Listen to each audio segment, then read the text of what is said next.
நம்முடைய ஆண்டவராய் இயேசு கிறிஸ்துவின் இனிய நாமத்தினாலே உங்களுக்கு வாழ்த்துக்களை தெரிவிக்கிறேன். எனக்கு அன்பான தேவ பிள்ளையே, இன்றைக்கு நாம் அநேகரை சிநேகிதர்களாக எடுத்துக்கொள்கிறோம். தெரிந்தவர்களும் தெரியாதவர்களுமாக அல்ல, நம்மோடு நெருங்கி இருக்கிற அநேக சிநேகிதர்களை நாம் தேடிக்கொண்டிருக்கிறோம். ஆனால் நம்முடைய ஆண்டவர் நமக்கு சிநேகிதனாக இருக்க விரும்புகிறார். எனக்கு அன்பான தேவ பிள்ளையே, மனிதன் கைவிடப்பட்ட நிலைமையில இன்றைக்கு அநேகர் வித்தியாசமாய் வாழ்க்கையில் வாழ்ந்து கொண்டிருக்கிற இந்த நாட்களிலே நம்முடைய ஆண்டவர் நமக்கு சிநேகிதனாக இருப்பது எத்தனை பெரிய பாக்கியம்.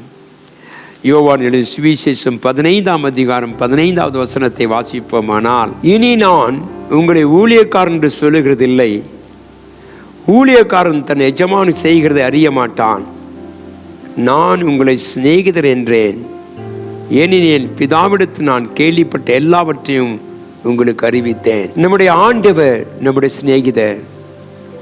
இதோ நான் உங்களை வேலைக்காரனாகவோ மற்றவர்களாகவோ நான் நினைக்கவில்லை. ஏனென்றால் எஜமான் தன் வேலைக்காரர்களுக்கு தன் ரகசியத்தை சொல்ல மாட்டான். ஆனால் தேவன் சொல்லுகிறார், நான் உன் சிநேகிதன். எனக்கு அன்பான தெய்வ பிள்ளையே, இந்த சிநேகிதன் யார் என்றால், உன்னை நன்றாக புரிந்தவன், உன்னை அறிந்திருக்கிறவன், உனக்கு நன்மை செய்வேன் என்று சொல்லுகிறவர். இந்த ஆண்டவரை நம்பி போகும் பொழுது எந்த ரகசியத்தையும் கர்த்தர் நமக்கு மறைப்பதில்லை. தேவனுடைய பிள்ளையே, பல ரகசியங்களும் பல காரியத்தையும் நமக்கு வெளிப்படுத்துகிறவன் தான் சிநேகிதன். சிநேகிதன் எல்லா காலத்திலும் சிநேகிப்பான். வேதம் சொல்லுகிறது, தேவ பிள்ளையே, இன்றைக்கு இந்த இயேசு கிறிஸ்து உன் சிநேகிதனாக இருக்கிறாரா? சொல்ல முடியுமா, கர்த்தாவை என்னை புரிந்து வைத்திருக்கிற நீர் ஆண்டவரே? ஏனென்றால் அவர்தான் நம்மை உருவாக்கினவர். நம்முடைய சரீரத்தின் ஒவ்வொரு அவயவங்களையும் உருவாக்கும் பொழுது தேவன் நமக்கு சிநேகிதனாகவே இருந்தார். எனக்கு அன்பான தேவ பிள்ளையே, இன்றைக்கு இயேசு கிறிஸ்து சொல்லுகிற, நான் உங்களை தெரிந்தெடுத்தேன், நான் உங்களை என் சிநேகிதராக ஏற்றுக்கொண்டேன். எனக்கு அன்பான தேவ பிள்ளையே, நாம் தேவனுடைய சிநேகிதத்தை நமக்கு பெற்றுக்கொள்வோமானால் நமக்கு கிடைக்கிற ஆசீர்வாதங்கள் என்ன, கிருபைகள் என்ன? வேதம் சொல்லுகிறது, கர்த்தருடைய சமூகத்தில் இருந்த மோசே தேவனுடைய சிநேகிதனாய் இருந்தபடியினாலே அவருடைய முகம் பிரகாசித்தது.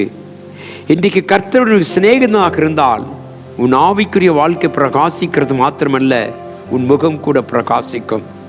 எனக்கு அன்பான தேவப்பிள்ளை, யாத்திராகமம் 33ஆம் அதிகாரம் 11 வாசிக்கிறோம், 34, 29 வாசிக்கிறோம்.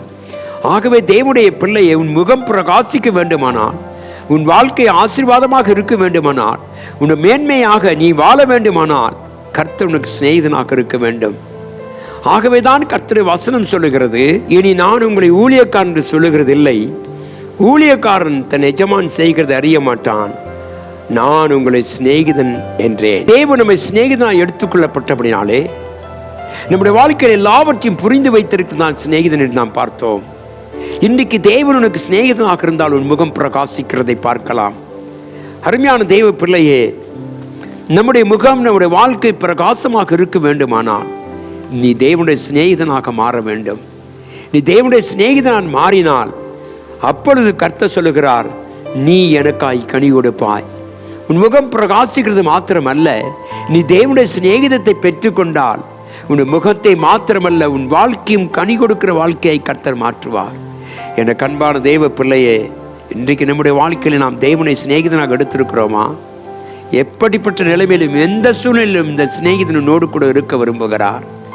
நாம் அவரை ஏற்றுக்கொண்டு நம்முடைய வாழ்க்கை அவருக்கென்று ஒப்புக் கொடுக்குவோமானால் அவர் நம்மை சிநேகிதனாக ஏற்றுக்கொள்ள விரும்புகிறார். சிந்தித்து பாருங்கள், ஆபிரகாமை கர்த்தர் சிநேகித்தார். அவனுடைய சிநேகிதத்தை கர்த்தர் மறக்க முடியவில்லை. ஏனோக்கை கர்த்தர் சிநேகித்தார். அவனோடு கூட கர்த்தர் இருந்து அவன் மரணத்தை காணாமல் எடுத்துக்கொள்ளப்பட்டான். அருமையான தேவ பிள்ளை, இந்த மாபெரும் தேவன் இன்றைக்கு உன் சிநேகிதனாக இருக்கிறாரா? அந்த சராசரத்தை படைத்த ஆண்டவர் சொல்லுகிறார், நான் உன் சிநேகிதனாக இருக்க விரும்புகிறேன். நீ அவருடைய சிநேகிதனாக இருக்க வேண்டுமானால் அவரையே ஏற்றுக்கொண்டு அவருடைய சமூகத்திலே காத்திருந்து அவர் முழு மனதோடு நீ நம்புவாயனால் அவர் உன் வாழ்க்கையை அழகாய் மாற்றி கொடுப்பார். உன்னை புதிதாய் மாற்றுகிற தேவனாகிய கர்த்தர் என்பதை மறந்து விடாது. இந்த காலை வேளையிலே இந்த தேவனாகிய கர்த்தரை சிநேகிதனாக ஏற்றுக்கொள். அப்பொழுது முகம் பிரகாசிக்கும், உன் வாழ்க்கை கனி கொடுக்கும். தேவனோடு நெருங்கி இருக்கிற அனுபவத்தை கர்த்தர் தருவார். கண்களை மூடி ஜெபிப்போம். எங்கள் ராஜாதி ராஜாவும் தேவாதி தேவனுமாக இருக்கிற எங்கள் தேவனாகிய கர்த்தாவே, அப்பா, இந்த காலைவெளி நீர் எங்களோடு கூட சிநேகிதனாக, எங்களுக்கு உற்ற நண்பனாக இருக்கிறது எத்தனை பெரிய பாக்கியம் ஐயா. எங்களுடைய வாழ்க்கையை பிரகாசிக்க செய்கிற நீர் கர்த்தாவே, எங்கள் வாழ்க்கையில மாற்றத்தை கொடுக்கிற நீரப்பா. ஆசீர்வதிங்க, புதிய கிருபைகளை தாரும். இந்த நாள் முழுவதும் நாங்கள் உமக்கு சிநேகிதராக இருக்க நீர் எங்களுக்கு உதவி செய்யும்படியா இயேசுவின் நாமத்தில் ஜெபிக்கிறேன் அன்பின் நல்ல பிதாவே, ஆமென். கர்த்தர் தாமே உங்களை ஆசீர்வதிப்பாராக. ஆமென்.